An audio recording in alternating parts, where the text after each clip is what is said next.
Hello ladies and gentlemen, welcome to Nerd News. I am your host, Evan from HIMediaTV, and from PC Gaming by Harvey Randall. Suicide Squad Kill the Justice League Steam numbers have dwindled to the low hundreds, placing it side by side with Gotham Knights, another live service PvE game that is not great.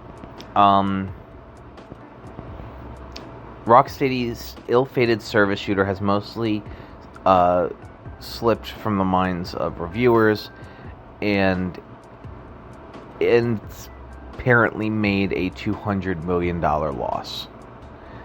They've kept it on life support, and looking at the Steam DB charts over the last 3 months, it has stirred a steady decline from a not great 2,700 players in March, but by the end of April, only 170 people were playing on Steam.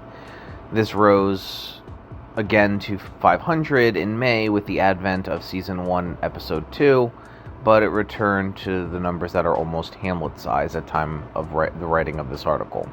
Its 24-hour peak is 210 players, and that's about the same as Gotham Knights.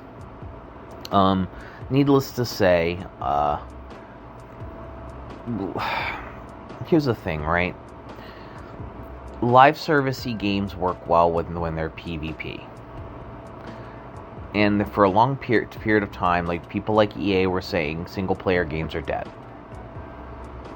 And as such, they kept trying to push things like Anthem and all that, and you had things like Destiny, MMO light type of games that they were trying to cater to the PvE single-player type of audience. And then they just kind of accepted that there were just a large amount of players that weren't going to play MMO light / like games or PvP live services. And so they started doing things like putting, slowing progression to a crawl in games like Assassin's Creed Odyssey and selling power-ups to boost you through. Now, none of this is good, mind you, and, single-player games like this are the advent of, nonsense like that.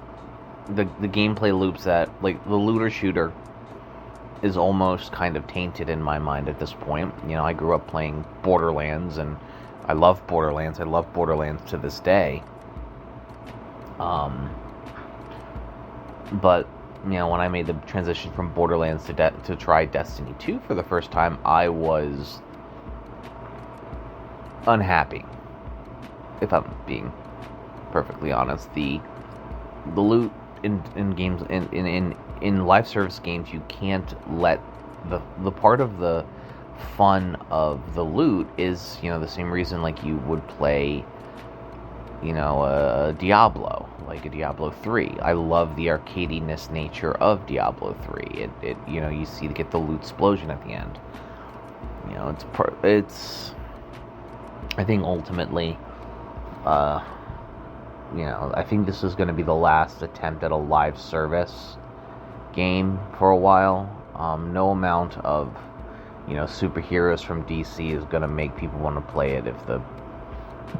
That's certainly obvious by the player numbers on Suicide Squad Kill the Justice League. I think ultimately, places, people like EA and the rest of them are going to sort of take a look at this, and I'm hoping cooler heads prevail and they don't just say, no, the gamers don't know what the consumers don't know what they're talking about, let's try it again. And then they need to understand that if you wanted to do a Suicide Squad Kill the Justice League looter shooter, it could have worked. It absolutely could have worked. The problem is that the looter shooter thing is deeply unenjoyable when you can't.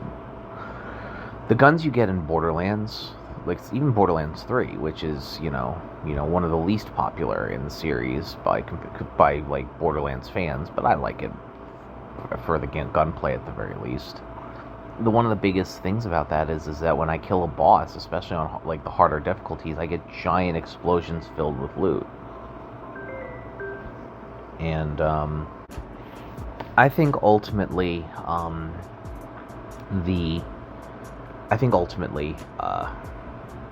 think what's probably going to end up happening is that companies like EA Activision and the rest of them are going to keep trying to beat the live service horse into the ground and, completely ignore things like Baldur's Gate 3, Shadow of the Erdtree, and others.